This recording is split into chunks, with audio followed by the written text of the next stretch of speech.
నమస్తే అండి. నేను వాణి. నా ఛానల్ ఫస్ట్ టైం చూస్తుంటే ప్లీజ్ లైక్ చేసి షేర్ చేయండి. సబ్స్క్రైబ్ చేసుకోండి. ఈరోజు మనం సురేఖ శక్తి గారు రచించిన 'సాగర సమీరం' అనే ఒక మంచి కథను విందాం. సమయం సాయంత్రం 6 గంటలవుతుంది. సాగర్ సముద్ర తీరాన నుంచొని ఉప్పెనగా ఉప్పొంగుతున్న కన్నీటి కడలిని అతి కష్టంతో అడ్డుకట్ట వేస్తూ దుఃఖాన్ని దిగమింగి అక్కడి నుండి కదిలాడు. ఇంతలో అతని ఫోన్ రింగ్ అవుతుంది. హలో సార్, సమీరా గారిని జనరల్ వార్డులోకి షిఫ్ట్ చేశాం. ఏంటి సార్, పేషెంట్ దగ్గర ఎవరూ లేరు? ఇలా అయితే ఎలా సార్? ఎవరో ఒకరు ఉండాలి కదా. మేము జాగ్రత్తగా చూసుకున్నా కూడా పేషెంట్కి మీరుంటే ఎంతో ధైర్యంగా ఉంటుంది కదా. ఇప్పటి వరకు ఐసీయూలో ఉండడం వల్ల మీ అవసరం లేదు. ఇకపై ఆమెకు ధైర్యం చెప్పవలసింది మీరే అని మర్చిపోయారా? త్వరగా రండి సార్, హడావుడి చేసింది నర్సు. అలాగే మేడం అని కళ్ళు తుడుచుకుంటూ ఫోన్ కట్ చేసి హాస్పిటల్కి బయలుదేరాడు సాగర్. అడుగు ముందుకు వేసేలోగా మళ్ళీ ఫోన్ రింగ్ అయింది. హలో సాగర్, ఇప్పుడు అమ్మ ఆరోగ్యం కాస్త కుదుటపడింది. సమీరాకి ఎలా ఉందిరా అంటూ అడిగింది సాగర్ అక్క సౌమ్య. ఇప్పుడే హాస్పిటల్ నుంచి ఫోన్ వచ్చిందక్క. జనరల్ వార్డుకి షిఫ్ట్ చేశారు సమీరాని. అదేంటి సాగర్, నువ్వు హాస్పిటల్లో లేవా? ఇలాంటి సమయంలో సమీరాని ఒంటరిగా వదిలేస్తే తను డిప్రెషన్లోకి వెళ్ళే అవకాశం ఉంది.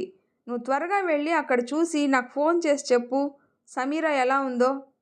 అమ్మ గురించి నేను చూసుకుంటాను, నువ్వేం కంగారు పడకు చెప్పింది వాళ్ళక్క. సరే అక్క. కాసేపటికి హాస్పిటల్కి చేరుకున్నాడు సాగర్.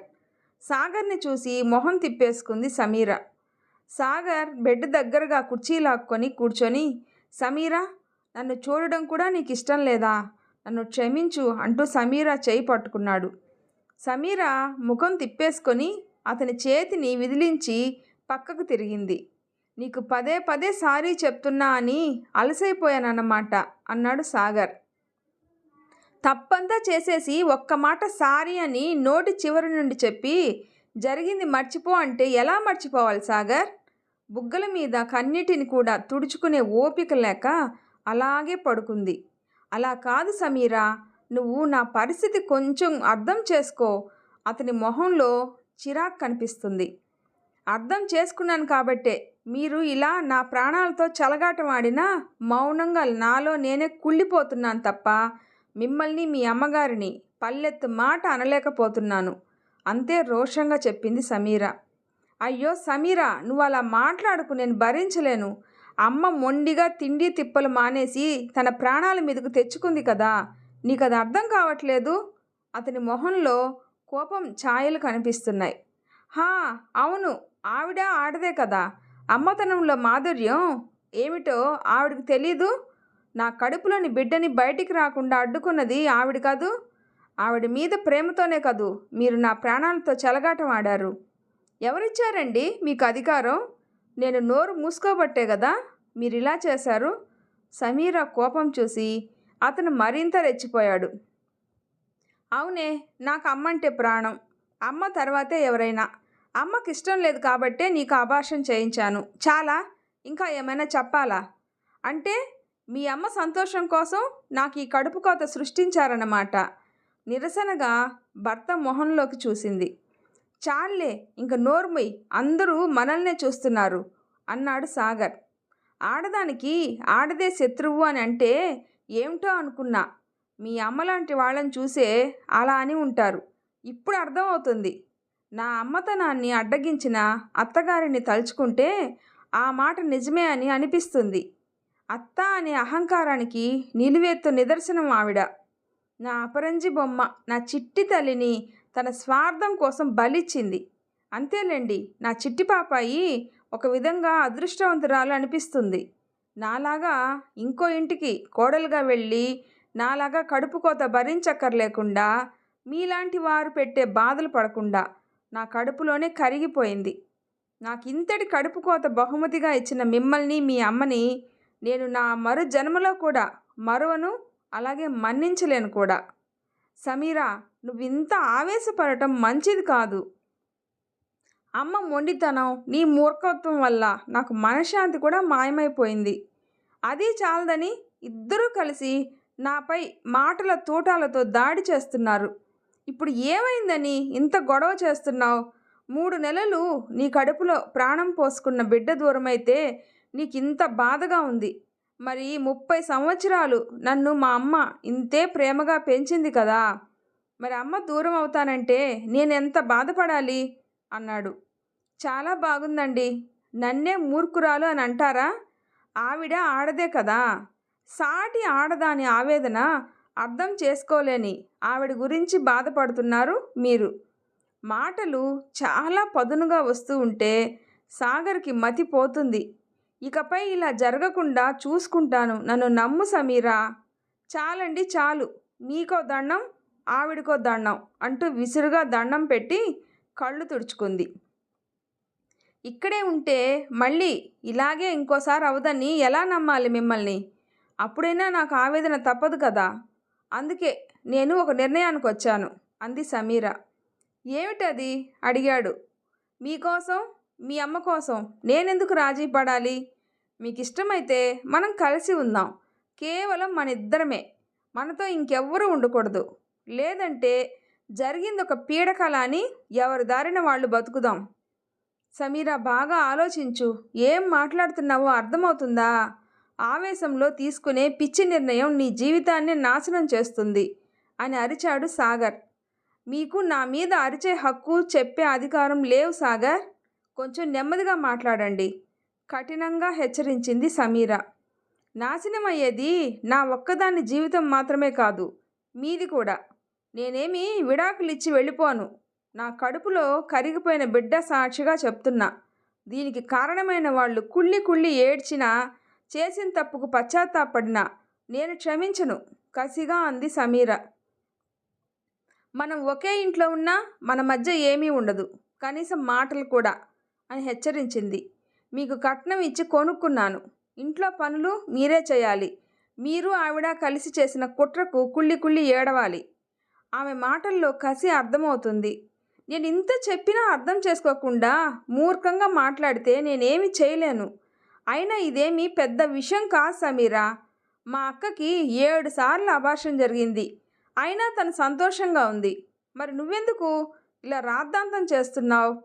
రూపం తెలియని పాప కోసం కని పెంచిన అమ్మని కోల్పోమంటావా అడిగాడు. నా కోసం మీరు మారలేనప్పుడు నా నిర్ణయం కూడా మార్చుకోలేను. వెళ్ళండి ఇక్కడి నుండి, ఇంక రావద్దు అంది. నీ ఇష్టం వచ్చినట్టు చేసుకో, వెళ్ళిపోతున్నా అని చిరాకుగా అక్కడి నుంచి వెళ్ళిపోయాడు సాగర్. ఫోన్ రింగ్ అయింది. సాగర్, సమీరాకి ఎలా ఉందిరా ఆతృతగా అడిగింది వాళ్ళక్క. తనకేంటక్క, చాలా బాగుంది కోపంగా అన్నాడు. అదేంటి సాగర్, నువ్వేమైనా తనతో గొడవ పడ్డావా అడిగింది ఆమె. నేను కాదక్క, తనే నన్ను నోటికొచ్చినట్లు అంది. మహా పొగురు తనకి అన్నాడు. చాలే, ఆ పరిస్థితిలో ఏ అమ్మాయి అయినా అంతే అంటుంది అంది ఆమె. అక్క, నువ్వు కూడా నాదే తప్పు అన్నట్లు నాపై అరుస్తావేంటి చిరాగ్గా అన్నాడు. అవును సాగర్, తప్పంతా నీదే. మన అమ్మ ప్రాణాల కోసం తన కడుపులో ప్రాణం పోసుకున్న పసికందును త్యాగం చేసింది సమీర. మన అమ్మ ప్రాణాలని కాపాడిందనే చెప్పొచ్చు. ఆ బాధలో తను ఏం మాట్లాడినా మనం పడాలి.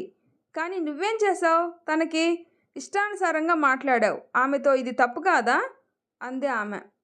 అక్క, అదేమీ పెద్ద గొప్ప విషయం కాదులే. నీకు 7 సార్లు అబార్షన్ జరిగింది అని అమ్మ చెప్పింది. అయినా కూడా నువ్వు సంతోషంగా ఉన్నావు కదా. మరి తనెందుకు అలా గొడవ చేస్తుంది అడిగాడు. నా పరిస్థితి వేరు, సమీరా పరిస్థితి వేరు. నన్ను ఆమెను పోల్చడం తప్పు తమ్ముడు. మీ బావలాంటి తాగుబోతు మనిషితో నేను అడ్జస్ట్ అవుతున్నాను. ఇంకా పిల్లల్ని కూడా నాలాగే ఇబ్బంది పెట్టడం ఇష్టం లేక నేను అలాంటి నిర్ణయం తీసుకున్నాను. ఒక్క కణంకి రక్త మాంసాలు జత చేసి ప్రాణం పోసి తన ప్రాణాలనే పణంగా పెట్టి కాపాడుకునే బాధ్యత తల్లిది. అలాంటి తల్లి తనని తాను త్యాగం చేయడం మామూలు విషయం కాదు. తన వాళ్ళందరినీ మనలో చూసుకుంటూ మనల్ని నమ్ముకొని ప్రేమని పంచే అమ్మాయికి నువ్వు అమ్మ కలిసి ఏం అన్యాయం చేశారో అర్థమవుతుందా? ధైర్యం చెప్పవలసిన నువ్వే తనపై అరవడం తప్పురా తమ్ముడు. నన్ను క్షమించక్క, నువ్వు చెప్పింది నిజమే. నేను అమ్మకి నచ్చ చెప్పలేకపోయాను. అది ఒప్పుకోకుండా సమీరా మీద కోపడ్డాను. తాను బాధగా మాట్లాడితే పొగరు పట్టింది అనుకున్నాను అన్నాడు. క్షమాపణ చెప్పాల్సింది నాకు కాదు. ముందు తన దగ్గరికి వెళ్ళి తనకి ఏదైనా తినిపించు. ఆమెకు క్షమాపణ చెప్పుకో. నీ మీద ప్రేమ కలిగేలా ప్రవర్తించు. నెమ్మదిగా హితబోధ చేసింది వాళ్ళ అక్కయ్య. సరే అక్క, ఉంటాను అంటూ అక్కడి నుండి సమీరా దగ్గరికి బయలుదేరాడు. చూసావా అమ్మా, నీ మొండితనం తమ్ముడు కాపురంలో చిచ్చు రాజేసింది. వాళ్ళ సొంత విషయాల్లో కల్పించుకొని ఇద్దరిని విడదీశావు. అయినా నీకేం హక్కుందని వాళ్ళ విషయంలో కలగజేసుకున్నావు? సమీర బాగా చదువుకున్న అమ్మాయి అయినా కూడా నిన్ను తన తల్లిలా చూసుకుంది. నువ్వేం చేశావు తనకి? ఎంతైనా అత్తగారి దర్పం చూపించావు. అత్త ఎప్పటికీ అమ్మ అవలేదు అని నిరూపించావు. 30 ఏళ్ళు వచ్చినా ఇంకా నీ కొడుకుని నీ గుప్పెట్లో పెట్టుకోవాలి అనుకుంటున్నావు. ఇటు నీకు అటు సమీరాకి సర్ది చెప్పలేక సతమతమైపోతున్నాడు సాగర్. ఏంటే సౌమ్య, నన్ను ప్రశ్నించే అంత పెద్దదానివయ్యావా? అయినా ఇదేమీ పెద్ద విషయం కాదు. మనకేమీ ఆస్తులు లేవు. 2 పిల్లల్ని పెంచి పోషించి వాళ్ళకి అన్నీ సమకూర్చడానికి. పెద్దరికంతో చెప్తే వాళ్ళు పెడచెవిన పెట్టి ఇదిగో ఇలా నా ప్రాణాల మీదకు తెచ్చారు. మొండిగా వాదించారు ఆవిడ.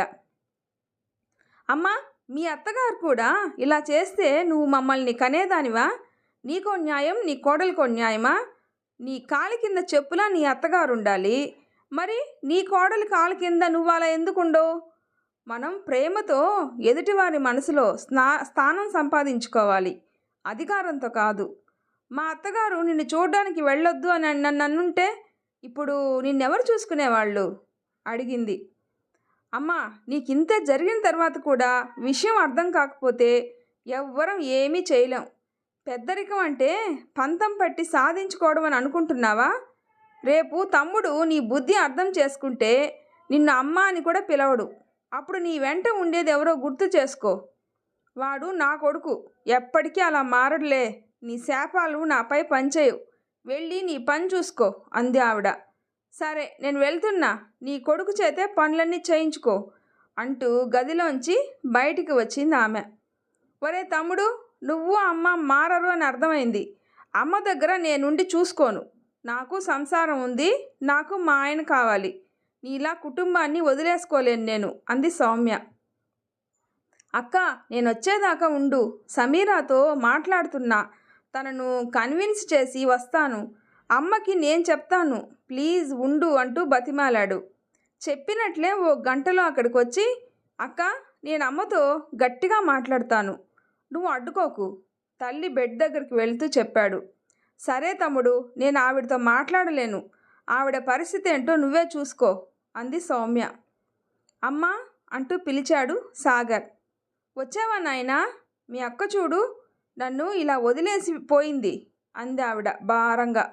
నేను వచ్చేసానులే అమ్మా. సమీరా కూడా నన్ను రావద్దు అంది. ఇంకా మనిద్దరం ఉండొచ్చు అన్నాడు. అదేంట్రా, ఏమైంది అంది ఆవిడ. నీ మాటల వలన తను నన్ను వదిలేసింది. విడాకులు కూడా ఇవ్వను అని చెప్పింది. పోతే పోనివ్వు అన్నాడు. నా కోసం మీరు విడిపోతారా? వద్దురా నాన్న. నేనేదో బుద్ధి లేక మిమ్మల్ని బాధ పెట్టాను. నేనే వెళ్ళి కోడల్ని బతిమాలి తెచ్చుకుంటాను అంది ఆవిడ. అమ్మ, నువ్వు ఉంటే తను ఉండను అంది. అందుకే నిన్నెక్కడైనా వృద్ధాశ్రమంలో చేర్చుదామని అనుకుంటున్నా అన్నాడు సాగర్. బాబు, నేను అమ్మనిరా అందావిడ. నువ్వు అమ్మవే, కానీ ఇప్పుడు నా సంసారం నీ వల్లనే కదా ముక్కలైంది. మన పరువు ఏం కావాలి అడిగాడు. తప్పు నాదేరా నాన్న. ఇంట్లో ఒక మూల పడుంటాను. నన్ను అలా బయటికి పంపేయకు కళ్ళు తుడుచుకుంటూ అంది ఆవిడ. అమ్మా, సమీరాని కోడలుగా కాకుండా బిడ్డగా చూసుకో అమ్మా. అందరం సంతోషంగా ఉంటాం అన్నాడు. నిజమేరా అబ్బాయి, నాకు ఒంట్లో శక్తి వచ్చింది. ఇవాళ సాయంత్రమే మనం కోడల దగ్గరికి వెళ్దాం. కోడలికి క్షమాపణలు చెప్పుకుంటాను అనింది. అది నా కళ్ళు తెరిపించింది. నేను తనని నా కన్న బిడ్డలా చూసుకుంటాను అంది ఆవిడ. అమ్మా, నీలో ఈ మార్పు రావాలనే నేను వెళ్ళిపోతున్నా అన్నాను. నిన్ను వదిలి ఎలా వెళ్తాను? ఇప్పుడు నాకు చాలా సంతోషంగా ఉంది. తమ్ముడు, నువ్వు సమీరాతో కలిసి హాయిగా ఉండండి అంది సౌమ్య. అలా సాగర్, సమీర మళ్ళీ ఒకటయ్యారు. పెద్దరికం అంటే పట్టుపట్టి సాధించడం కాదు, అనుభవాలు పంచి ప్రేమని పెంచడం. ఈ వీడియో నచ్చితే ప్లీజ్ లైక్ చేసి షేర్ చేయండి, సబ్స్క్రైబ్ చేసుకోండి. స్టోరీ ఎలా ఉందో తప్పకుండా కామెంట్ చేయండి. ప్లీజ్ సపోర్ట్ చేయండి. Thanks for watching.